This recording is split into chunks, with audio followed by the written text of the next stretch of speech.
hidrosefalus tahu ya Tahu anak-anak. yang jadi Nah, besar. kalau hidrosefalus itu kan cairan yang muncul yang tidak tersalurkan, tapi eh, tempurung otak Masih bayi lunak. masih lunak, Jadi makanya gitu-gitu. dia membesar. Nah, bayangin kalau tempurung otak kita Tetap. tetap, Aduh. sementara produksi dari cairan abses itu makin, oh itu yang selalu dia pingsan. Nah, Karena akarnya sakit banget. aku tuh pura-pura kuat gitu ya, tapi kadang-kadang aku masuk masuk kamar mandi nangis gitu. Kasus terbesar karena kalau lupus kan tadi sifatnya itu sistemik. Jadi dia mengenai berbagai organ sistem. Tapi kalau yang autoimun yang lain biasanya nggak sampai sistemik gitu.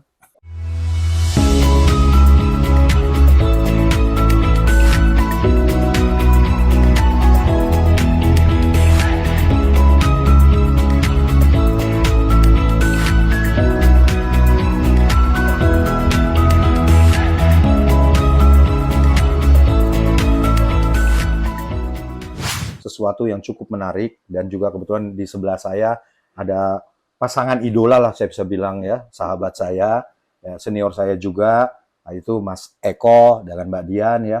Mereka berdua penggiat, nah, kalau kita bisa bilang penggiat lupus ya. Nanti kita akan belajar apa itu lupus, bagaimana mengatasinya dan segala macam. Dan jangan lupa simak, nanti kalau ada pertanyaan bisa diteruskan di komentar, kita akan pastikan Mbak Dian dan Mas Eko akan menjawab ya. Mas Eko ini selain penggiat juga kalau orang sering ketemu di lapangan golf bisalah main sama dia ya, dan juga di institusi perbankan gitu ya. Oke, Mas Eko selamat siang, Mbak Dian selamat siang. Yang Terima kasih waktunya nih udah bersedia muncul. jauh-jauh dari Bandung loh. Jauh dari Bandung loh, bayangin Mbak Dian ya. Nah, mungkin Mas Eko Mbak Dian ini, Mas Eko ini ITB berapa tahun? 82 ya? 82. 82. Kalau Mbak Dian farmasi? 83. 83. Adik kelas biasa lah. Saya juga gitu sama adik kelas. Modusnya sama ya, Modusnya sama, merasa senior. Alhamdulillah masih terus langgeng, dan kita juga banyak karya dari Mas Eko dan Mbak Dian yang mau kita ceritakan di sini. Sebenarnya kalau boleh tahu, bisa ceritain nggak sih Mbak Dian apa Mas Eko mau cerita sejarah singkat Samsi Duha itu apa? Mbak Dian aja. Mbak Dian ya. Idenya kan awalnya dari Mbak Dian. Gimana ceritanya Mbak? Oke, Samsi Duha kan artinya mentari pagi. Mentari Jadi, pagi ya. ini sebuah foundation yang memang didirikan oleh kami berdua, dan itu berangkat dari pengalaman pribadi bahwa memang tidak mudah untuk menghadapi sebuah perubahan kondisi dalam kehidupan, dan tentu saja butuh pendampingan komprehensif ya bagi yang mengalami. Yang dimaksud pendampingan komprehensif di sini ada pendampingan psikologis, pendampingan medis, finansial, dan juga sampai akhirnya memang nanti kalau bisa sampai pemberdayaan.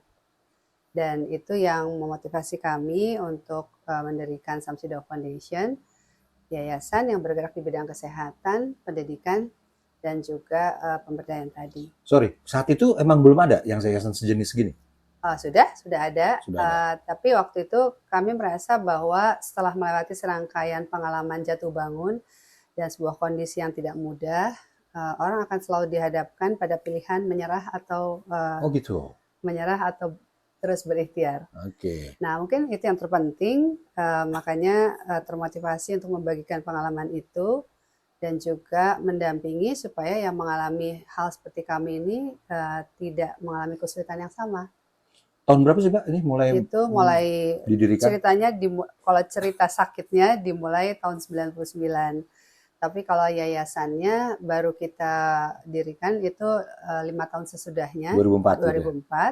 Setelah memang kondisi saya relatif stabil dan tidak lagi sering mengalami tindakan operatif. Oh, jadi sering ada surgery juga? Banyak. Waduh. Tuh, Mbak Dian Balat, bersyukur ya kalau Mbak Dian bisa ngelewatin mau bagi. Nah, sebenarnya dulu yang kenanya tuh lupus langsung atau autoimun sih Mbak? Sekarang saya masih bingung Ya, lupus dengan autoimun. zaman itu autoimun malah belum populer. Belum populer? Belum populer. Lupus juga masih aneh gitu ya.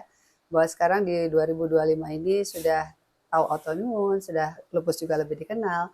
Beda sekali dengan let's say 20 tahun yang lalu itu ketika pertama kali terkena lupus itu masih barang aneh, dan dikondisikannya bahwa ini penyakit yang akan selalu bergantung pada obat, dan katakanlah bisa juga kondisinya kalau buruk itu tidak survive. Gejalanya gimana Mbak? Ya, gejalanya sebenarnya beragam. Oh, beda-beda ya? Beda-beda. Jadi tergantung organ atau sistem mana yang diserang. Oke. Nah, jadi kenapa namanya sistemik lupus erythematosus? Karena dia tuh bisa menyerang berbagai organ dan sistem dalam tubuh. Hmm. Jadi nanti tergantung rezekinya dia kena yang mana nih, ginjalnya, otaknya, hatinya, atau Yang diserang itu cara kerja organnya, sistem saraf organnya, atau kayak cancer gitu? Dia jadi muncul. intinya dia akan menghancurkan Hmm. sistem atau organ mana di mana terkena lupus tadi. Jadi contohnya seperti saya yang terkena itu kan darah ya, khususnya trombosit. Jadi Trombosit. trombosit itu akan selalu dihancurin, jadi trombositnya selalu drop, Rendah-rendah terus. selalu rendah gitu. Berarti kayak orang demam berdarah ya kalau trombosit turun ya? Ya justru kalau demam berdarah dengan gejala trombosit rendah itu kan hanya sebuah manifestasi yang nantinya trombositnya akan naik lagi. Oke. Tapi kalau Lupus terus. lupus akan terus dia menghancurkan trombositnya rendah dan memang harus diatasi karena mekanisme lupus ini adalah menyerang diri sendiri, menyerang sistem atau organnya diri sendiri tadi. Nah, jadi kalau tidak diatasi dengan antiinflamasi atau obat-obat yang diberikan tadi, itu tidak akan selesai urusannya. Jadi makanya dibilang akan selalu bergantung pada obat. Oke. Dulu pertama kali ke dokter tuh keluhannya apa? Dulu menstruasi yang berkepanjangan. Oh, nggak selesai. Nggak selesai. Itu ternyata penyebabnya karena trombositnya rendah. Pertama kali ke dokter apa tuh? Zaman itu? Dulu memang ke internis ya, penyakit dalam. Ternyata nanti ada yang lebih harus dikonsultasikan lagi ke subspesialis. Nah, jadi kalau darah ya ke hematolog. Tapi kalau nanti yang diserang ginjal harus ke nefrolog. Kalau misalkan yang diserang saraf ya harus ke apa namanya? Saraf itu apa namanya? Jadi lupa aku. Neurolog ya betul gitu. Jadi nanti harus berkonsultasi dengan subspesialis yang mendalami organ atau sistem mana yang diserang. Kalau secara umumnya sih gate pertama memang dari internis atau penyakit dalam. Internis ya? Ya. Kalau sekarang masih kayak gitu, kalau orang punya gejala aneh-aneh ke internis dulu. Baru internis akan ngecek dia kena autoimun kah, lupus kah gitu ya? Ya, baru nanti diarahin ke subspesialis mana. Dan juga kalau mau ngomong realitanya, memang kan di Indonesia yang namanya spesialis atau subspesialis kan masih kurang sekali. Apalagi kalau di daerah-daerah paling top tuh memang spesialis, belum sampai subspesialis gitu. Nah, jadi berarti subspesialis hanya dari kota besar kali ya? Mungkin. Ya, karena jumlahnya masih terbatas dan juga distribusinya tidak merata. Gitu. Nah, sebelum mendalam ke lupus lagi nih, kalau Samsi Duha ini, dua desa wasan ini udah bikin apa aja? Mas Eko dong gantian. Jabatannya apa di Samsi Duha? Bukan presidennya? Enggak lah, saya kan berdua founder sebetulnya. Dan sekarang kita baru aja mengajak generasi penerus ya. Kita udah ada nih? Sang penerus Alhamdulillah. 89 tuh ada Agus Ismail. Agus Ismail? Bukan, dia 96. 96 ya. Jauh, kan saya jauh. Namanya nggak familiar. Iya, betul. Ya, jadi kalau awalnya dulu kan memang kita Dian tuh kan mengalami dua kondisi ya, kena lupus dan kehilangan penglihatan, tapi tidak sampai total. Nah, jadi kita menyebutnya itu low vision. Low vision, oke. Jadi dulu tuh kita ngalamin kan susah gitu ya untuk kita sendiri untuk tahu mau kemana ke dokternya, terus nanti harus bagaimana gitu. Nah, kita tuh ingin membantu para penyandang lupus maupun low vision beserta keluarganya nih, karena kan harus ada support system ya. Iya, caregiver. Betul. Nah, jadi tujuan utamanya itu sebetulnya adalah meningkatkan kualitas hidup. Ya, ujungnya orang itu supaya dalam kondisi yang biasanya kan turun ya, normal, turun. Ya, secara psikologis itu ada tahapan denial, anger, bargaining sampai ujungnya itu acceptance. Di situ ya. Itu ikhlas ujungnya. Jadi dipercepat gitu ya. proses. Nah, kita tuh ingin mempercepat proses itu karena kan kita juga ngalamin lama ya. Untuk bisa sampai bersyukur dikasih penyakit gitu. Iya. Merubah cobaan menjadi tantangan dan berkat gitu ya. Nah, itu. Nah, jadi Samsi 2 itu sebenarnya didirikan untuk membantu, apa yang dibantu yaitu tadi yang Dian bilang ada pendampingan ya. Pendampingannya itu memang mungkin kalau boleh dibilang sih kalau medis kan itu harus sama dokter. Jadi kita kan harus mengumpulkan, membuat jaringan ya. Jadi dokter-dokter tuh kita coba diminta menjadi yang namanya dokter pemerhati lupus. Jadi mereka diajak bergabung dalam komunitas dengan Samsi 2 itu kita bilangnya nih dokter pemerhati lupus. Jadi kalau ada orang yang baru, kita udah langsung tahu gitu dokternya siapa saja dan di Itu aja mana ya. gitu. Lingkaran itu aja pas itu belum banyak ahlinya. Iya, cuman kan yang repot itu kan kalau ada di kota-kota yang lain ya, kota-kota kecil gitu misalnya, ya kita akhirnya mencoba untuk kalau ada dokter yang di Bandung, misalnya di Medan siapa nih dok, yang di Palembang tuh siapa gitu. Nah Jadi jadi lebih pertama kali lebih bangun jaringan support system gitu ya. betul, Oke. betul. Terus Kalau yang, sekarang udah bikin apa aja tuh? Kalau sampai sekarang? nah yang Saya dengar ada unit bisnisnya juga ya itu belakangan. belakangan. Ketika kita sekarang ini lagi memikirkan sustainability ya. Saya kan sama Mbak Dian kan udah di atas 60 tahun. Kalau umur Nabi kan Awet muda ya, Wade Barat. ya, Dan 60 kan ya. umur Nabi kan 63 tahun. Iya. Jadi udah tinggal 1 tahun nih. Sekarang udah 62 gitu ya. Tapi mudah-mudahan masih dikasih kesempatan lah ya. Nah, intinya sih kalau ke depan kita ingin supaya Samsi 2 itu bisa sustain. Makanya nanti kita ingin punya unit usaha supaya paling tidak ada operasional itu bisa disupport sama unit usahanya. Kalau dulu kan orang tuh harusnya kan bikin usaha dulu, Betul. punya profit, Punya profit baru lebihnya bikin yayasan. CSR. Jadi si Ini. yayasan ini kan yang mengelola dana CSR-nya si company-nya. Kita nggak punya apa-apa bikin yayasan. Kayaknya so Perlu tahu ditiru banget, tuh Wade Barat tuh. Aduh. so tahu banget gitu ya. Tapi intinya sih kalau yang dilakukan tadi pendampingan komprehensif justru yang banyak kita lakukan dulu tuh edukasi. Makanya Mbak Dian banyak bikin buku ya dan alhamdulillah buku yang pernah diterbitkan itu sekarang sudah diterjemahkan. Itu kayaknya buku pertama yang Tentang lupus. sebenarnya buku komik ya, buku komik yang menceritakan tentang anak yang kena lupus sehingga orang tuanya bingung kan mau ngasih Sorry, taunya lupus gimana. itu demografinya sampai anak-anak bisa ya? Bisa, jadi memang kebanyakan itu di usia produktif ya. Jadi artinya 25 sampai 40 tahun ya, wanita aktif usia produktif. Tapi sebenarnya juga dia kena juga ke anak-anak, bahkan ke bayi yang baru lahir pun Bisa. sudah bisa terdiagnosa. Ada kejadian. Nanti ada gejalanya gitu. Atau di ujung yang sebelah sini yang udah memang enggak istilahnya udah enggak, hormonnya udah enggak aktif juga masih bisa. Nah, tadi sebenarnya nyinggung tentang low vision, Mas Ananta. Jadi tadi kan kalau buat kami lupus dan low vision jadi satu paket nih. Satu paket. Karena kebetulan yang saya alami dua-duanya. Enggak, tapi sorry. Low vision itu bagian dari lupus atau memang kebetulan dua Enggak. penyakit berbeda Enggak. karena di satu tempat? Enggak, jadi sebenarnya bukan bagian, tapi kebetulan di saya rezekinya dapat dua-duanya. Bayangin dua cobaan tapi bisa dilewatin loh. Iya. Terus Nah, jadi maksudnya justru tadi kalau Mas Eko cerita bahwa kebanyakan kalau orang terdiagnosa lupus atau kehilangan penglihatan, justru yang saya alami memang yang paling berat itu dulu waktu kehilangan penglihatan. itu suddenly apa degradasi? Pelan-pelan. Itu sebenarnya komplikasi dari sistem terapi yang diberlakukan. Jadi waktu itu saya diterapi dengan kortikosteroid dosis tinggi. Nah, efek sampingnya itu dia mensupres sistem imun saya. Kemudian timbul abses otak yang menyebabkan saya kehilangan penglihatan. Jadi dari otak bukan dari matanya ya? Bukan, Oke. bukan. Nah, jadi kalau dari pengalaman saya lebih berat kehilangan penglihatan sih daripada menghadapi lupusnya ya. Dulu yang bikin depresi juga karena tiba-tiba jadi nggak bisa lihat gitu. Oke. Nah, jadi makanya di Samsi 2 Foundation kita bikin pendampingan untuk dua hal itu. Kalau sekarang udah berapa orang di foundation di yayasan tuh?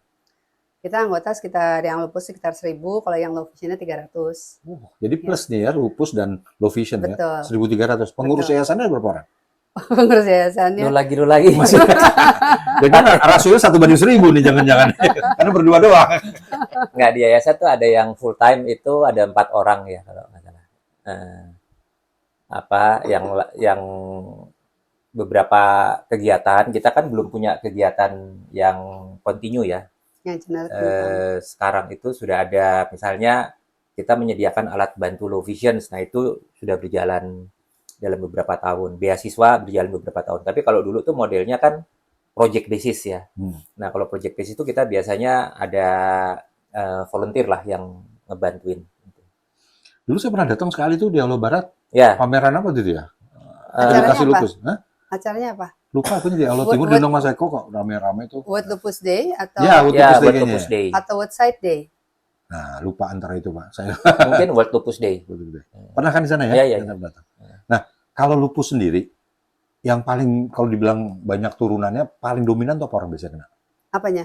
Penderita lupus tuh kena di bagian apanya? Oh, kasus terbanyak. Mm-mm. Oh, ya artinya aku nggak tahu pasti ya angkanya, tapi kalau dari segi grade-nya tadi yang dia menyerangnya organ vital ya, ginjal Ginjal terutama ya. ya itu banyak banget kasus ginjal. Jadi Ya, orang disangka sakit ginjal gitu, atau orang udah tahu itu lupus? Atau gimana? enggak, harus diperiksa dulu. Harus bisa dulu.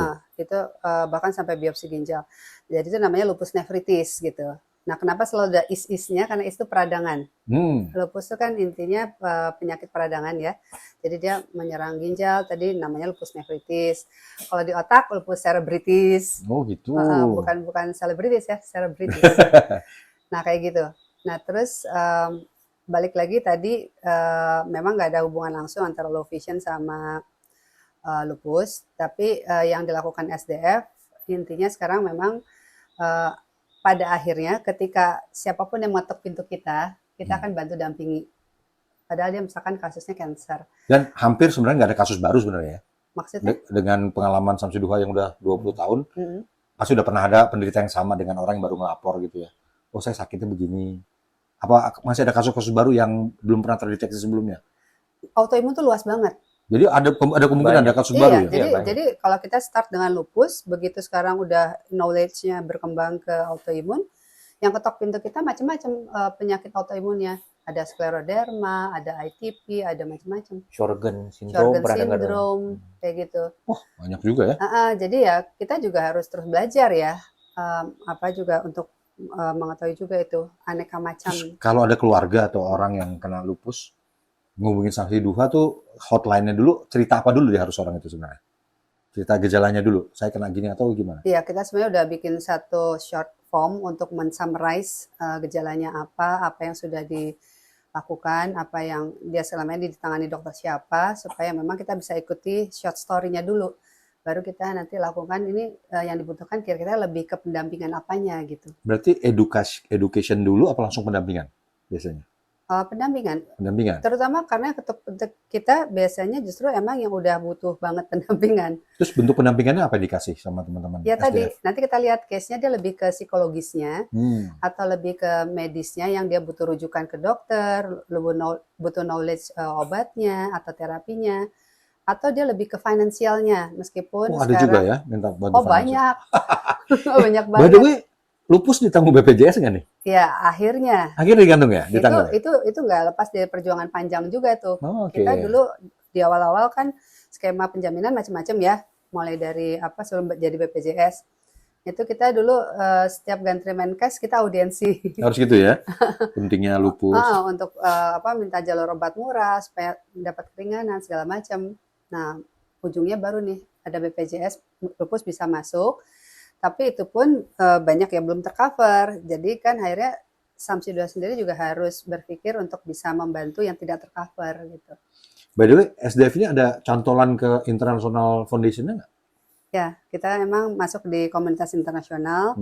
Makanya tadi yang Mas Eko cerita bahwa ada satu buku kita yang dialihbahasakan ke 6 bahasa. 6 bahasa, luar biasa. Itu karena kita kerjasama dengan Lupus Europe. Lupus Europe. Saya pernah dapat penghargaan tuh di Geneva. Ya. Itu apa tuh, dalam rangka apa tuh? Ya, dalam rangka dapat penghargaan dari WHO. Kita sebagai dapat Sasakawa Health Prize. Itu penghargaan untuk negara ya. Jadi untuk Indonesia. Karena waktu itu kita kan diseleksi oleh Kemenkes. Wakil Indonesia. Wakil Indonesia. Masuk di sana, kemudian dinilai. Dan akhirnya setelah 20 tahun tuh baru Indonesia tuh baru pertama kali dapat award itu lagi. Jadi penderita lupus tuh berapa orang, Mbak, yang setahu ya data yang terjaring di data SDF? Iya, di Indonesia. Kan datanya nggak pernah ada yang valid ya. Itu semua kira-kira estimasi. Gimana Mas, mau pakai angka yang mana nih? Dulu sih angka yang pernah kita dengar itu kurang lebih 450.000. Jadi biasanya ada apa ya namanya tuh berapa per mil dari jumlah penduduk ya. Tapi kan database di kita kan nggak pernah valid. Nggak pernah valid. Dan sampai sekarang kita juga nggak pernah tahu ya. Maksudnya apalagi kalau di kota-kota kecil gitu ya, nggak tahu kali orang itu kalau dia lupus ya. Nah, yang jadi masalah ya, mungkin ini perlu juga buat mereka yang baru pertama kali mengalami sakit ya, itu tuh biasanya lupus itu kan disebutnya sebagai penyakit 1000 wajah. Iya, ngumpet di penyakit lain katanya. Jadi kayak dulu Mirip-mirip gejalanya. Iya. mirip-mirip gejalanya, disangkanya trombosit turun, Demam berdarah. demam berdarah, ya ternyata bukan. Terus ada yang sering misalnya tipes Demam, atau karena demam. demam atau apapun gitu ya, dan diobatin. Nah, yang menjadi fatal itu adalah kalau tidak ditemukan diagnosa yang benar, kemudian diobatin gitu ya. Misalnya dikasih antibiotik atau Yang bisa apapun. memperburuk ya. Itu bisa memperburuk. Nah, jadi memang harus hati-hati. Ya, tapi kalau sekarang kan protokolnya sudah lebih jelas dan dokter-dokter juga. Dulu tuh kita sampai hampir beberapa kali ya mengadakan edukasi dengan minta dokter pemerhati lupus yang sudah senior untuk bikin training ya, Pelatihan untuk untuk dokter umum. pelatihan Dokter umum. dokter-dokter umum dan dokter-dokter apa namanya puskesmas Karena gitu kan ya. itu ujung tombak itu. Nah, memang edukasi itu dulu menjadi sangat penting karena kan even dokter-dokter yang Iya. baru aja mereka nggak paham mesti diapain. Justru kuncinya dokternya ya. Betul. Kalau dokternya udah nyerah kita repot sebagai pasien gitu. Wah nggak sanggup nih gitu. Tapi sorry, ada yang sampai ke arah ini nggak pengobatan jadi akhirnya alternatif gitu-gitu ada nggak yang pengalaman Mas Eko dengar gitu? Iya. Kadang-kadang orang Indonesia gitu kan, kalau udah ke dokter nggak mempan, dia alternatif. Dan celakanya kadang-kadang kalau bagi saya alternatif itu kekurangannya adalah alat ukurnya nggak ada gitu loh. Iya. Beda gitu. Kayak orang Iya. cancer yang ke alternatif sama yang ke enggak, bedanya kan nggak stadium dianya nggak ketahuan kalau di alternatif. Ini kayak Iya. gini ada juga nggak? Ya justru kita salah satu program edukasi kita tuh kita bilang supaya selektif terhadap pengobatan alternatif. Jadi kalau dari sisi kita sih tetap medis itu nomor 1 ya. Nah karena kenapa medis nomor 1? Karena kan jelas jalurnya. Kalaupun ada efek samping bisa deteksi, kalaupun ada komplikasi bisa ketahuan. Tapi kalau tadi pengobatan alternatif yang nggak jelas, yang apalagi dari orang pintar gitu kan. Iya. Nah kita bilang emangnya dokter bukan orang pintar ya? Soalnya lama loh gitu kan. Nah itu kenapa kok mereka langsung percaya sama orang pintar, padahal yang udah lebih jelas kok malah nggak gitu ya. Nah sekarang bahwa kemudian dengan jalur medisnya itu nggak mempan atau nggak ada solusi atau nggak sembuh apa segala macam gitu kan, itu barulah emang kita lihat nih tadi tanda petik alternatif yang tapi yang sekali lagi yang rasional ya, yang emang bisa dipertanggungjawabkan dan tidak memperburuk kondisi. Karena katakanlah SDF juga kan pernah termotivasi untuk mengadakan penelitian bahan alam Indonesia ya. Betul, herbal lah. Betul, karena kan biasanya juga itu juga cuma katanya-katanya. Nah, padahal untuk kondisi lupus atau autoimun ini, herbal yang boleh dikonsumsi juga itu berbeda dengan herbal biasa. Karena kalau herbal biasa itu kan biasanya itu akan menaikkan sistem imun. Kayak jamu, segala macam kan, untuk segar badan, kuat, apa Justru gitu. autoimun ini berlebihan Berkebalikan. Nanti kalau dikasih itu dia malah lupusnya tambah aktif gitu. Nah makanya kita termotivasi juga buat bikin penelitian bahan alam ini. Dan alhamdulillah berakhir sampai jadi produk untuk suplemen untuk terapi. Suplemen terapi. Iya. Ada namanya nggak, Pak? Ada. Apa tuh namanya? Boleh dong. Jadi bahan alamnya itu namanya cecendet. Cecendet. Ciplukan. Buahnya enak kan? Buah yang bulat-bulat itu kan? Tahu. Physalis angulata Lin nama latinnya. Itu bagus ya untuk menekan itu. Kenapa? Bagus itu. Itu untuk anti radang sebenarnya efeknya. Dimakan dari buahnya apa harus diolah dulu? Enggak, seluruh bagian yang ada di permukaan tanah itu kemudian diekstrak. Ekstraknya ini yang akan bermanfaat sebagai anti radang. Nah, ini sarjana farmasi, jadi saya percaya bener ya. Iyalah, enggak, soalnya itu dibanding nanti para pasien lupus ini asal minum aja ramuan atau apa yang nggak jelas isinya apa, nggak tahu khasiatnya ya? Apa, cuman katanya-katanya tadi. Tapi kan kalau ini udah ada uji klinis, udah semua ya. Jadi ada apa namanya preklinisnya, jadi kan bisa dipertanggungjawabkan. Sorry, ini salah satu produknya SDF apa umum sekarang udah? Kita kerjasama dengan industri. Industri udah. Ya? Jadi produknya keluar atas nama industri. Bagus dong. Ya. Kalau alat tes medisnya udah ada belum sih? Kalau orang datang nih, terus dokter akan nyuruh, kamu tes ini dulu. Itu udah ada namanya banyak lab apa tesnya. Tuh? Lab apa biar umum biasa? Kenapa? Lab apa yang dicek pertama biasanya? Maksudnya jenis pemeriksaan ada beberapa yang untuk menentukan parameter mana yang menentukan dia lupus apa enggak. Nah, jadi waktu kita berjuang ke Kemenkes juga selain emang untuk obat kan juga ini ya, pemeriksaan-pemeriksaan kan nggak murah juga nih. Nah, makanya yang juga coba dibantu oleh kita itu adalah ketika mereka mempunyai kesulitan untuk pengobatan ataupun pemeriksaan lab. Ini Yang tes darah pasti ya? Apa semua? ada darah, ada urin, Semua ya? segala macam. Nama tesnya apa tuh, Mbak, kalau orang itu? Macam-macam kita ada. Macam-macam juga karena cabangnya banyak itu ya? Iya. Waduh, terus apa salah satunya lah biar Iya, jadi kalau misalkan kayak untuk yang lupus ada namanya anti dsDNA gitu ya. Terus ANA tes gitu. gitu. Tapi nanti kalau dia ternyata autoimun jenis lain beda lagi gitu. Oh, tapi tes pertama biasanya gitu-itu dulu ya? Most likely itu. Oke. Nah, terus kalau saya tanya, kalau pantangan, ada nggak sih kalau udah kena lupus, pantangan tuh nggak boleh ini, nggak boleh itu, makan itu ada nggak? Apa diedukasi juga itu? Ya, itu sekarang karena justru juga udah makin maju ya. Dulu waktu zaman saya tuh belum ada tuh pantangan-pantangan kayak gitu. Kalau sekarang kan penelitiannya udah lebih banyak ya. Sehingga memang yang dianjurkan memang gluten free gitu misalkan. Gluten free ya? Sebenarnya itu nanti larinya ke kondisi umum juga ya. Kan gluten free nggak cuma hanya untuk ODAPUS ya, orang dengan lupus, tapi juga secara kesehatan umum tuh kalau bisa kita menghindari kan gluten ya. Gluten tuh dari karbo segala macam kan. Gluten free, sugar free, semuanya kan. Oh, yang free-free itu penting ya? Jadi intinya itu arahnya untuk mendapatkan kondisi umum yang lebih baik, sehingga dia juga akan lebih bisa bertahan menghadapi serangan lupus ini gitu. Nanti kalau lupusnya sendiri memang harus ada terapi yang lebih spesifik gitu. Jadi pengobatan, makanan, terus juga pola hidup, terus yang penting adalah pendampingan psikologis kali ya? Iya. Nah, waktu orang ke SDF itu sebenarnya berarti nggak hanya passion-nya ya, harus ada keluarga kompanionnya untuk diedukasi juga, betul gitu nggak? Betul. Jadi pelatihan caregiver-nya ada? Satu paket. Biasanya memang pasiennya sama caregiver-nya. Gitu ya? Kalau taruhlah ada orang yang terlalu sibuk, nggak punya caregiver, tapi dia bisa bayar perawat. Perawat kita udah knowledgeable belum soal ini?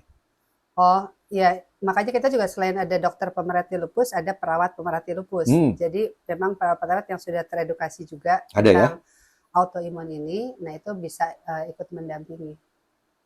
Oke. Terus kalau opsi utama pengobatan itu apa? Kalau Mbak Dian saya dengar pernah sampai surgery itu sebenarnya lupusnya apa low vision-nya? Lupus ya, maksudnya lupusnya ya, bukan low vision ya, karena kalau low vision-nya itu udah istilahnya udah definite gitu. Jadi memang udah nggak bisa diapa-apain lagi kalau low vision-nya. Oh, itu lupusnya sampai harus surgery itu salah satu pengobatan juga ya? Yang berat itu bukan lupusnya. Jadi kan tadi dia cerita pengobatan itu kan mensupres imun sistem. Nah, yang dulu hampir fatal itu adalah karena sistem kekebalan tubuhnya disupres, dia kena infeksi di otak. Ada infeksi otak itu yang Nah, infeksi otak itu yang sampai dalam 3 minggu itu 6 kali bedah otak tiap hari. Wah, dia banget luar biasa Ibu Dian ini. Kalah Avenger paling kuat Mr. Marvel. Dan itu bukan cuman operasi kepala, itu dia tuh operasinya dari ujung kepala sampai ujung kaki gitu ya. Mungkin ada 20 kali operasi kali. Ya Allah. Tapi di rumah sakit Indonesia semua tuh ya? Yang bedah otak di Singapura. Kan lumayan, Bu.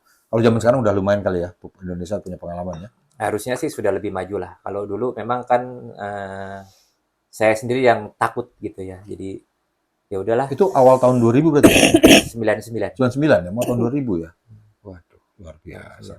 Enggak, sebenarnya sistem perawatannya ya yang kita concern. Jadi dokternya sih pintar-pintar, cuman sistem perawatan katanya harus kompleks ya. Post-ops-nya itu loh yang kadang-kadang itu menyangkut masalah disiplin kan. Jadi supaya jangan sampai kena reinfection, jangan sampai kena justru infeksi yang lain. Tapi sebenarnya berarti yang diedukasi pertama tuh sebenarnya sistem kesehatan kita kali ya. Artinya dokter, perawat, rumah sakit perlu sekali care yang tadi gini ya. Sanitasi. Gampang nggak? Susah nggak ngedukasi dokter yang pinter-pinter? Sebagai pengalaman di yayasan. Enggak lah, kita kalau mengedukasi dokter tuh kita yang lebih kan kita nggak mungkin mengedukasi dokter ya. Justru kita mengedukasi dulu tuh karena harapannya itu orang kalau tidak di dalam kota ya, ada di daerah-daerah itu bagaimana supaya mereka cepat dapat diagnosa awal supaya bisa dirujuk gitu. Dan pertolongan. Jadi kalau di daerah-daerah tuh ya susah banget kan untuk rujukan, untuk sampai datang ke pusat pengobatan itu kan berjarak ya, orang-orang dari daerah itu nanti sudah terlambat gitu. Terlambat ya. Iya, jadi kita mengedukasi dokter-dokter umum di Ya itu puskesmas dia di saya bilang. daerah-daerah itu supaya ditolong dulu dan dapat rujukan yang tepat. Dan yang mengedukasi dokter bukan kita. Nah, SDF ini ada di berapa kota? Kita tetap pusatnya di Bandung, Bandung. cuman kita kan yang kita kembangkan pendampingan online ya. Jadi kita member kita meskipun di berbagai daerah ya kita dampingi online gitu. Kemudian tadi bekerja sama dengan para dokter penatur khusus di berbagai daerah sehingga kita bisa tadi sistem rujukan tadi gitu.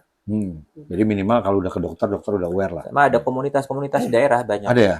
Ada Kerja sama dengan komunitas daerah. Banyak. Hampir di tiap kota-kota besar ada sekarang. Ada ya. Oh, bagus dong. Tapi bukan Samsi Duha ya. Mereka harus membangun. Kan kita ngurusin satu yayasannya kan pusing kan. Iya.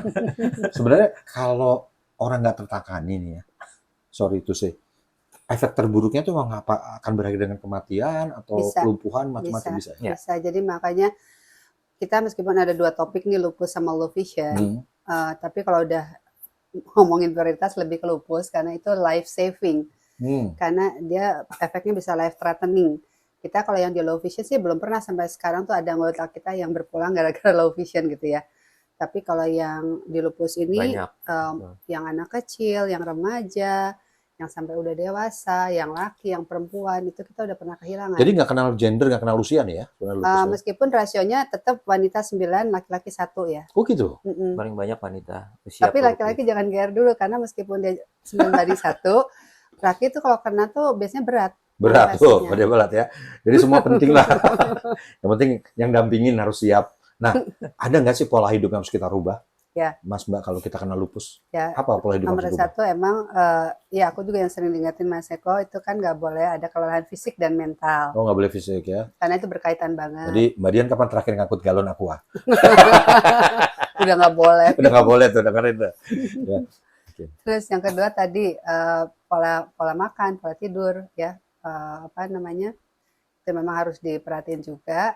Nah terus yang Masih boleh olahraga nggak? kenapa? Masih Harus. boleh Boleh. olahraga? Harus ya. Boleh. Tapi ringan-ringan ya. Iya. Iya, jadi Low misalkan impact lah. kalau senam yang low impact, terus jalan instead of lari gitu. Yang bagus itu renang sama senam. Oh, renang ya.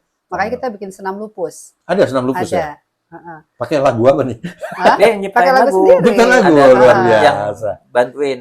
Iya. Ada di YouTube. Nanti minta ya lagunya kita masukin ke ini, ke Iya. potongan ini ya. Ada. Ya. Senam lupus. Lagu Care for Lupus juga ada. Ada ya, Careful Lupus. Kita ada. pernah bikin Iya. album itu. Oh ya? Album Bikin konser. album Care for Lupus. Makanya tadi untuk menunjukin koleksinya pasti kan ada CD itu dulu kita juga Nah, zaman ada CD kita rekam. Boleh juga nih kita dikirim ini kita dengerin. Boleh. Boleh. Iya. Lebih kayak ini saya. Kalau tadi udah pola hidup berubah, manajemen stresnya gimana sih Mbak, pengalaman Mbak Dian? Iya. Pasti stres kan? Mas Eko juga. Rambut dulu nggak putih loh Mbak. 20 tahun yang lalu. Dulu kribo loh. Dulu keribu malah kribo. tuh. Sekarang bisa lurus begini katanya karena stres katanya. Jadi manajemen stresnya gimana? Boleh cerita nih. Iya. Tapi dua-duanya jawab loh. Yang penderita sama yang dampingin juga harus cerita. Karena dampingin kan pasti stres. Nggak mungkin. Gitu. Iya. Lebih stres kali ya. Lebih sering tepok jidat kalau kata saya. Gimana coba manajemen stresnya Iya, gimana? jadi memang jujur aku sendiri kan pernah depresi. Oh pernah juga? Pernah. Jadi pernah depresinya terutama dulu beratnya tuh karena kehilangan penglihatan gitu.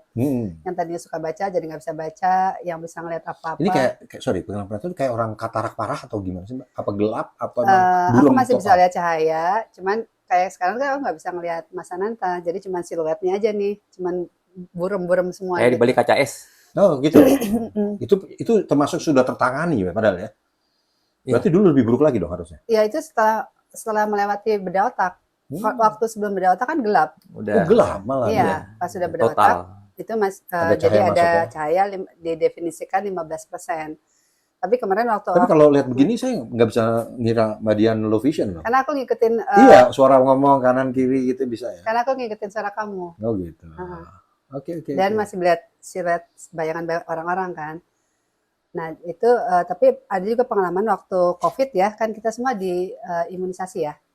Nah itu aku kena KIPI, Kipi apa itu nih? kejadian ikutan pasca imunisasi. Oke. Kan dulu macam-macam ya, ada Sinovac, ada Pakai merek apa dulu? Pfizer. Waktu Sinovac 2 kali aku nggak ada KIPI, tapi pas waktu ketiga pakai Pfizer aku kena KIPI. Bareng sama Mas Eko, tapi Mas Eko nggak kena KIPI. Nah, hanya aku yang kena, dan ternyata KIPI itu akan menyerang bagian terlemah dari tubuh kita. Oke. Waktu itu makanya Mata. aku kenanya ke saraf matanya. Makanya habis imunisasi waktu itu aku langsung migrain, terus aku kan bisa ngebedain tadinya blurnya segimana jadi segimana gitu. Nah itu ternyata jadi penglihatannya turun lagi dari 15% ke 10%. Karena Oke. KIPI itu. Karena KIPI. Tapi kan si Malaka mau, kalau waktu itu nggak mau diimunisasi nanti kena COVID Nah, juga kan. waktu dulu depresi, Mbak, apa yang dilakukan, Mbak? Apa semua jasanya Mas Eko nih bisa Apa? bangkit? Waktu kena depresi, gimana cara ngatasinnya dulu? Ya, jadi memang waktu depresi aku jadi orang aneh karena aku nggak mau makan, nggak mau ngapa-ngapain, serba takut gitu. Ya untung aja Mas Eko sabar. Wah, sabarnya. Nah, versi Mas Eko gimana waktu itu? Waktu stres, gimana?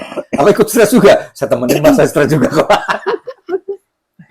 Ya, memang kalau ujian kesabaran itu kalau menurut aku ya, itu satu-satunya solusi itu spiritualitas lah.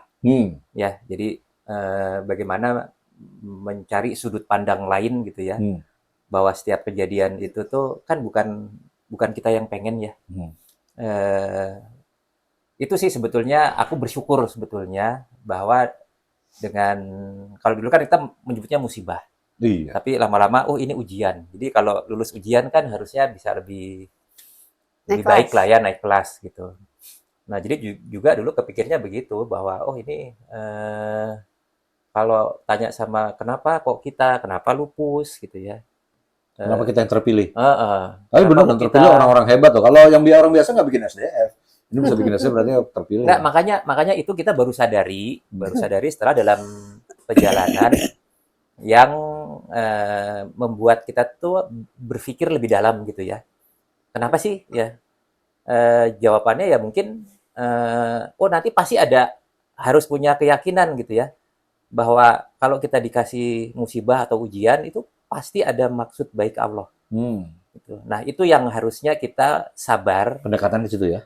Kalau menurut saya nggak ada yang lain gitu ya. Cantolan itu ujung-ujungnya tuh kita bisa nggak nyantolin hanya minta tolong sama Allah dan bertanya dan berikhtiar. Karena nanti ketika kita mau berikhtiar, itu kita akan ada jalan gitu ya. Makanya kan suka disebutkan kita itu akan diberi rezeki dari tempat yang tidak diduga-duga. Nah, rezeki itu kan bukan cuman masalah uang gitu ya. Kesehatan juga. Iya, jadi apapun lah kalau menurut aku tuh solusi kehidupan itu selalu dikasih jalan gitu.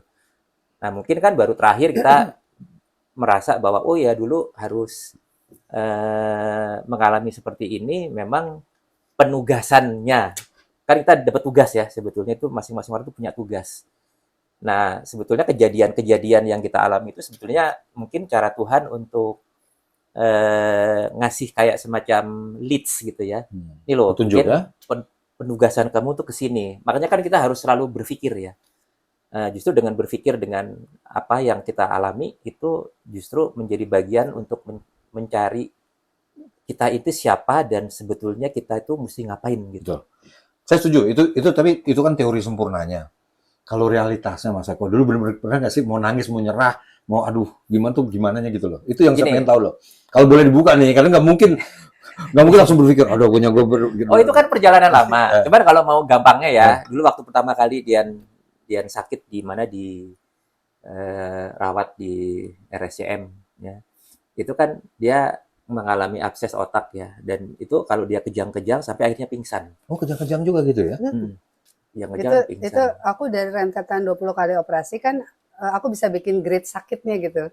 Grade tertinggi tuh abses otak. Aduh. Karena kalau lagi serangan kayak diiris-iris dia bilang. Itu udah kayak diiris-iris, akunya pasti kejang. Nanti cara Allah membebaskan aku dari sakit ya dibuat pingsan gitu. Itu kayak orang yang sakit apa tuh yang kalau harus diimunisasi kalau mau ke Arab Saudi itu dulu apa namanya? Meningitis. Benar gitu sakitnya. Ya itu kan sama dengan infeksi ya. Cuman kalau ini infeksinya agak parah karena kenapa? Infeksi yang dialamin itu tuh menimbulkan cairan. Oh, jadi sudah cairan itu? Nah, yang bikin sakit itu dia kan otaknya kan.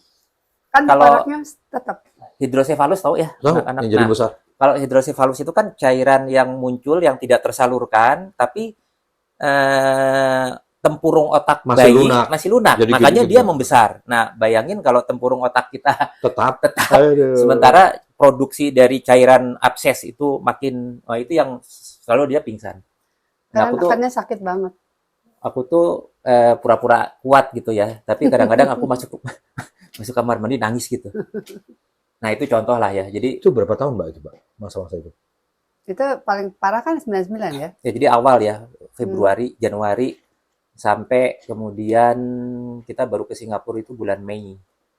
Jadi perjalanannya kan agak Yang pelan. advice ke Singapura siapa tuh? Atau nyari-nyari sendiri dulu? Kan belum zaman internet juga tuh.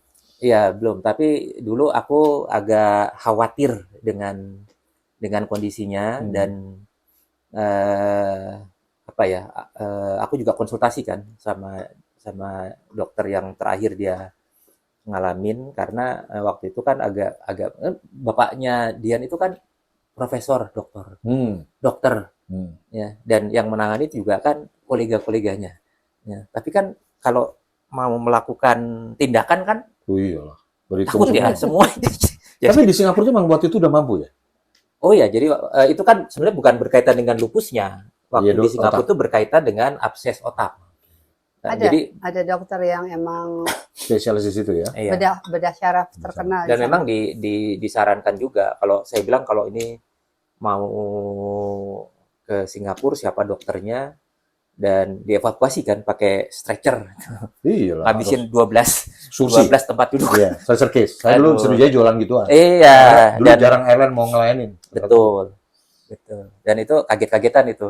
Maksudnya kantongnya nggak cukup.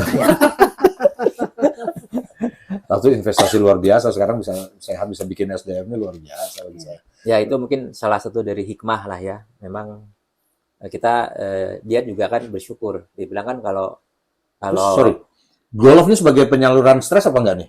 Apa bisa juga? Jangan-jangan harus berolahraga yang menyenangkan juga? enggak, itu memang betul ya. Jadi saya pikir sih semua orang harus ada stress reliever. Nah, Apapun lah ya. Kebetulan kan saya memang seneng dan memang seriously dulu. Jadi dia tahu banget gitu. Kalau saya mau golf ya udah mau kapan aja, mau di mana aja dibiarin aja. Karena mungkin dia juga tahu bahwa my stress reliever itu ya. golf ya. Jadi sekarang handicap berapa nih? Malu ah. Single. Digit ya pokoknya, luar biasa lah.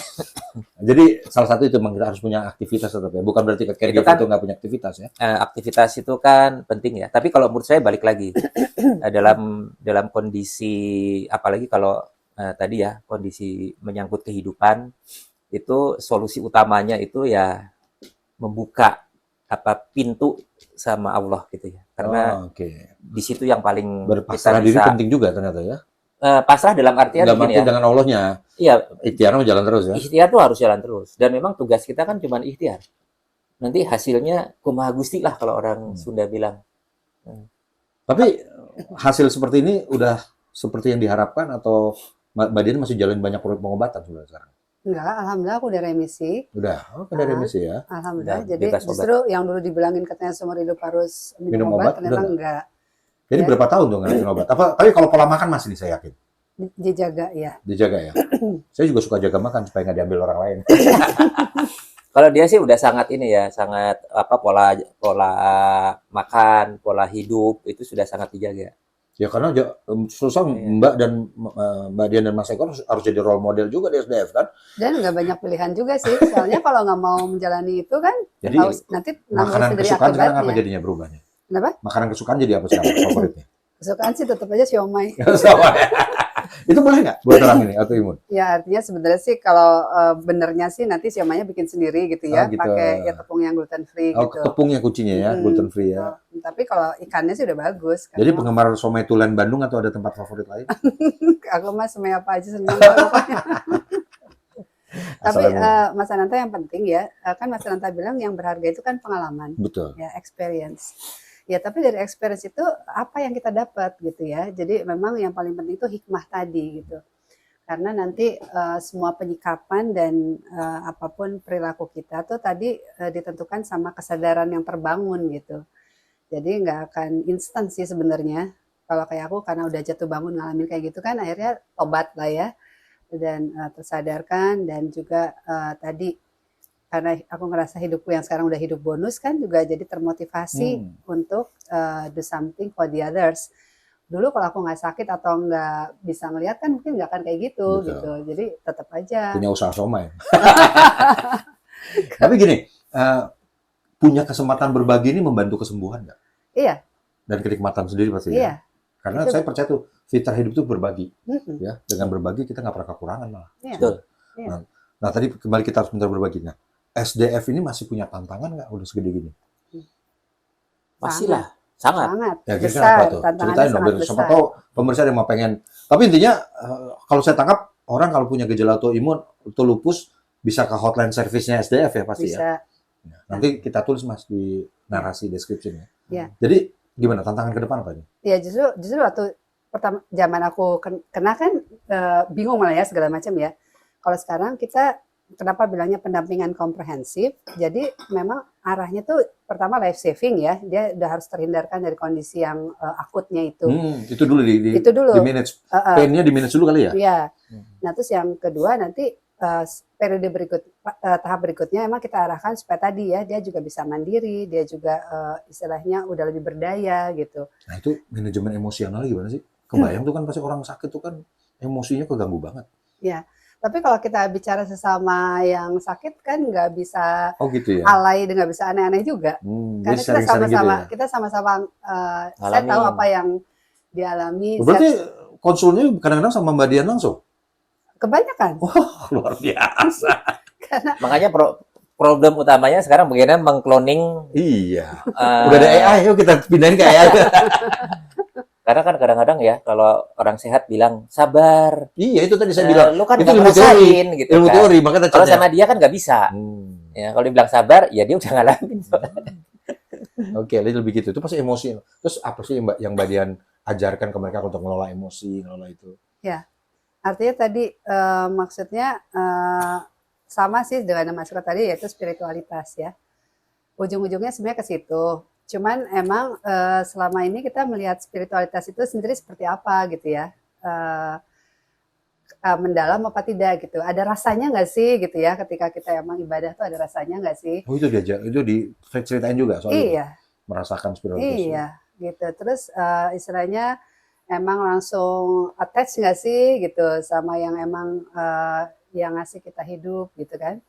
Jadi lebih emang spiritual tuh harus ada rasanya. Dan dengan kejadian ini Mbak Dian udah bisa merasakan lalu ya? Insya Allah. Luar biasa. Maksudnya kalau enggak kan juga maksudnya nggak akan lahir penyikapan seperti itu ya. Jadi tadi istilah pasrah aja aku lebih senang pakainya berserah diri. Berserah diri. Kalau pasrah orang tuh biasanya lepas, menyerah, udahan, nggak mau lagi gitu ya. Tapi kalau berserah diri itu ikhtiar. Semampu yang kita bisa, nanti hasilnya kita serahkan. Nah kayak gitu-gitu. Kadang-kadang memang harus bisa ngelihat, ngambil sudut pandang yang tepat dan juga istilah yang tepat. Nah, tapi ini belum menjawab pertanyaan saya tadi. Tantangan apa lagi nih mau dikejar buat SDF nih? Iya, tantangan utama sebenarnya kita sangat mengharapkan adanya sang penerus. Sang penerus, oke, satu. Kalau kontribusi pemerintah gimana? Atau negara ini terhadap penderita lupus sudah mulai naik? Karena waktu saya interview dengan Alzi, salah satunya sama. Kontribusi pemerintah pengen banget dinaikkan. Iya, pasti itu. Iya, itu sih udah jadi harapan umum dari semua komunitas pasien ya. Tapi kita emang dari awal kan udah nggak pernah bergantung seperti itu. Ya kita lakukan apa yang kita bisa. Dan semampu yang kita bisa. Karena kenapa? Karena beberapa kasus tuh kan sampai habis-habisan. Ya, kalau sakit ya, jual rumah, jual apa segala macam untuk berobat kan. Nah sekarang kenapa kita selalu ingatkan semampu yang kita bisa. Maksudnya jangan sampai nanti satu keluarga nih akhirnya suffering semua. Karena ada satu yang sakit gitu ya. Nah hal-hal seperti itu yang emang kalau nggak dialami sendiri itu nggak bisa dibagikan. Dan kita sendiri kan juga di komunitas ada sesi berbagi ya. Jadi saling memperkaya gitu loh. Semua masalah-masalah yang dihadapi termasuk solusi terbaiknya. Kalau yang sakit mentoring dengan Mbak Dian, caregiver mentoring dengan Mas Eko nggak? Belum sepenuhnya karena dia kan sibuk. Gitu ya. Dia kan punya tanggung jawab yang lain gitu. Nah, tapi kalau bagi saya selalu caregiver itu yang paling berat, paling capek itu caregiver sebenarnya kan. Ya walaupun yang sakit bukan dia, tapi kan perhatian, waktu. Bahkan kalau orang tua ada istilah orang bilang apa? seorang ibu bisa merawat 5 anak gitu ya. Belum tentu 5 anak bisa merawat seorang ibu. Betul, Itu masalah betul, waktu segala Betul. macam. betul.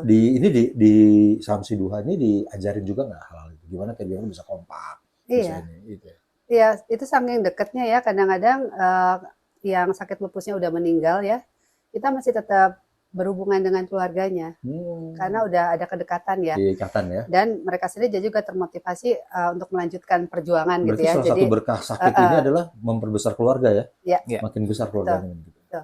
Nah, Mhm. kalau kiat SDF supaya mandiri secara finansial kan banyak duitnya, Pak. Gimana kira-kira? Enggak lah, Enggak, maksudnya untuk orang ini kan butuh banyak duit gitu loh. ya udah pasti. Cuman kan kita juga harus menggalang dana ya. Nah, Nggak itu dia cukup maksudnya. lah. Ya. Itu kiatnya Nah, gimana ya?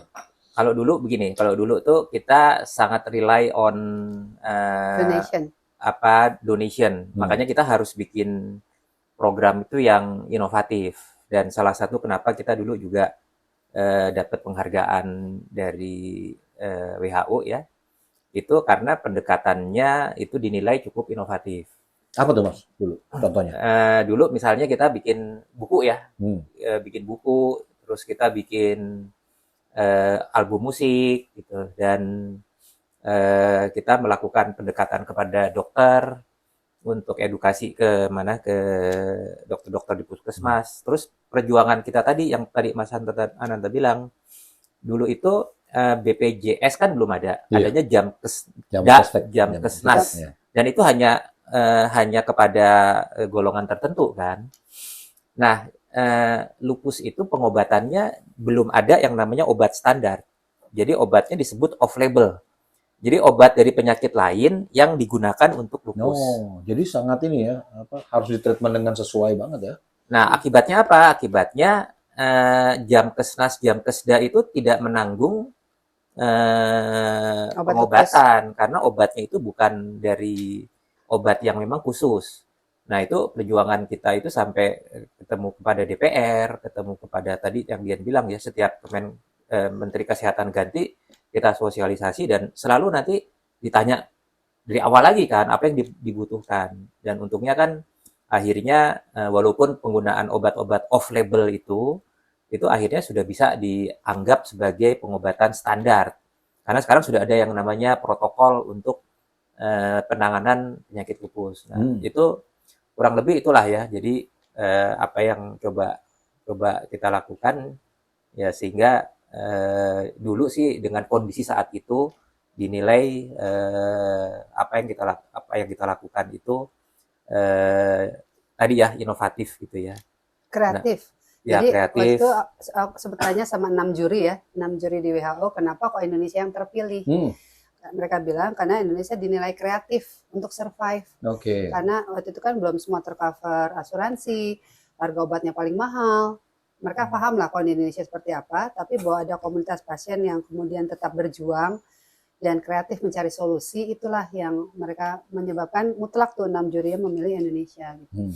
Itu kan cerita dulu tuh. Kalau sekarang gimana? Nah, supaya mandiri. Jadi kalau dulu kan kebetulan juga network itu menjadi penting ya. Jadi selain memang program itu harus kreatif, pendekatan kepada alhamdulillah lah dulu banyak teman-teman yang di posisi-posisi yang bagus bisa memberikan. Nah, sekarang kan temen aku sudah pada pensiun semua ya. Jadi dan kita juga sudah harus beralih dari project basis itu kepada yang program yang bisa continue gitu. Jadi kita sekarang memang tantangannya adalah bagaimana Samsi 2 ini bukan hanya kepada penyakit lupus low vision saja, tapi kita juga mencoba mengembangkan kebermanfaatan kepada yang lebih besar. Inginnya memang supaya program-program ini ada continuity dan juga bisa mendapatkan dukungan karena programnya sustain gitu. Makanya kita sekarang itu selain memang mengharapkan dana dari pihak ketiga, tetap kita juga mencoba membangun usaha ya, sehingga Samsi 2 ini sekarang lagi transforming menjadi social enterprise. Jadi ada unit bisnisnya nih? Sekarang sudah ada unit bisnisnya. Bisnisnya bidang apa? Kebetulan kan saya dulu background-nya di manajer investasi ya. Keuangan? keuangan. Yang sekarang saya lihat itu adalah dulu itu kan atau sampai sekarang lah ya, orang tuh kan kebanyakan naruh dana tuh kan di apa di Deposito. financial market ya. Padahal kan kita juga ingin negara kita itu ekonominya berputar dan harusnya kan punya banyak pengusaha ya. Nah, jadi kita ingin orang yang punya uang itu punya alternatif untuk melakukan investasi di real sectors.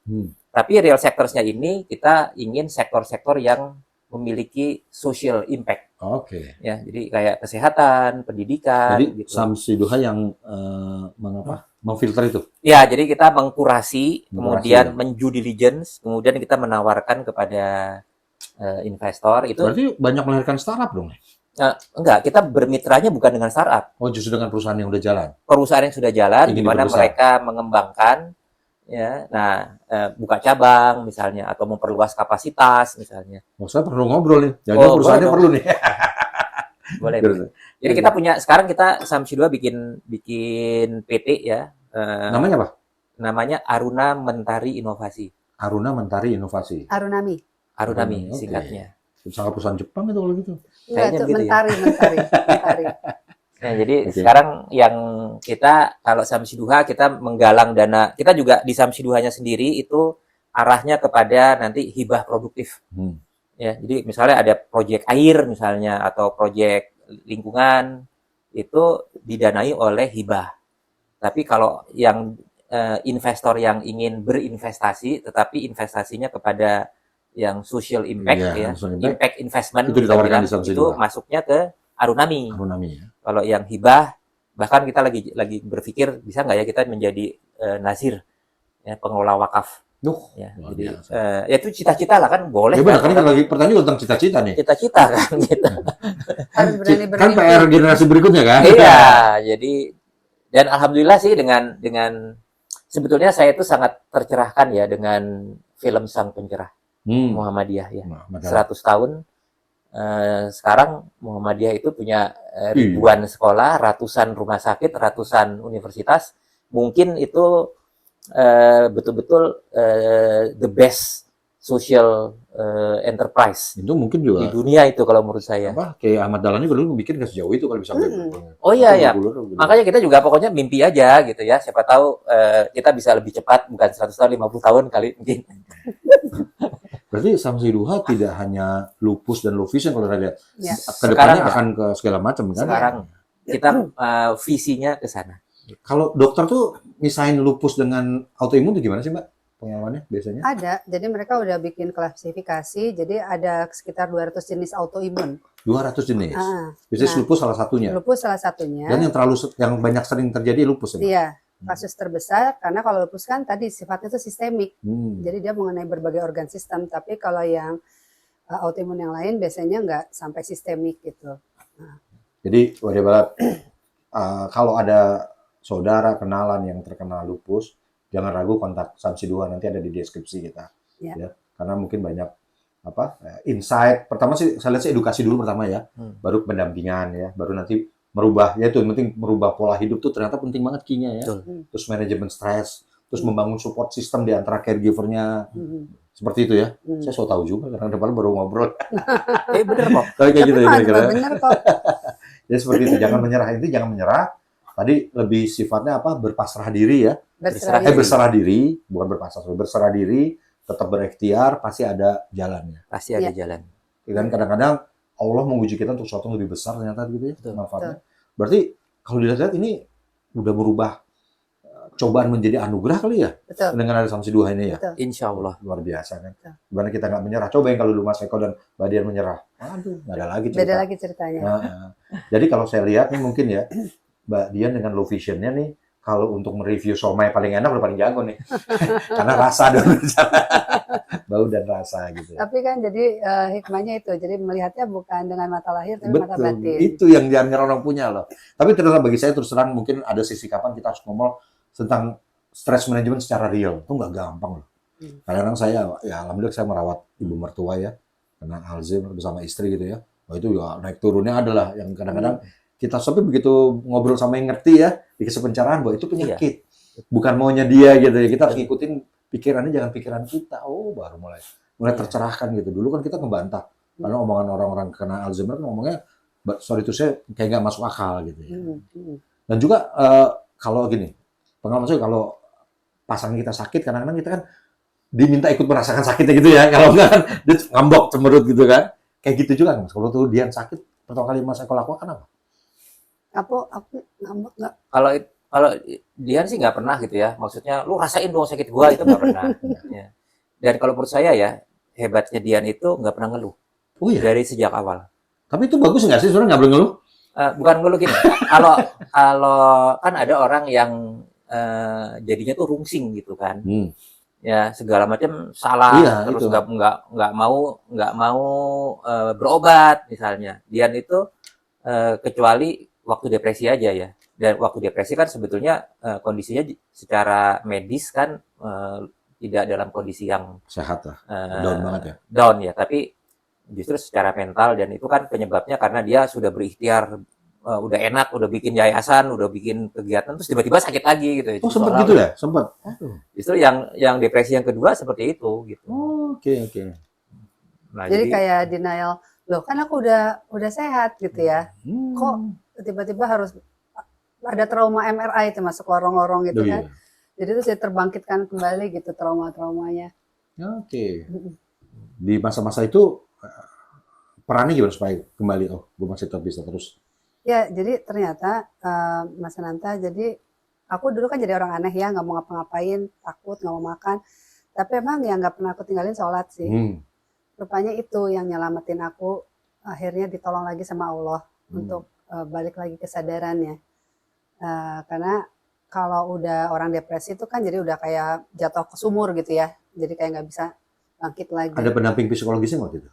Sempat sih aku konsultasi ke psikolog, ke psikiater dengan kesadaran penuh ya. Aku merasa memang aku perlu ditolong. Kan kadang-kadang banyak itu juga yang penting ya. Iya. Itu yang penting. Kadang-kadang bukan kadang banyak nggak mau konsultasi ke psikolog, ke psikiater karena bilangnya aku kan nggak gila gitu ya. Tapi kalau aku waktu itu ngerasa aku ada yang udah aneh. Jadi aku emang harus ditolong sama ahlinya gitu. Tapi benar, pertolongan Allah ternyata lebih kuat ya. Betul. Langsung luar biasa.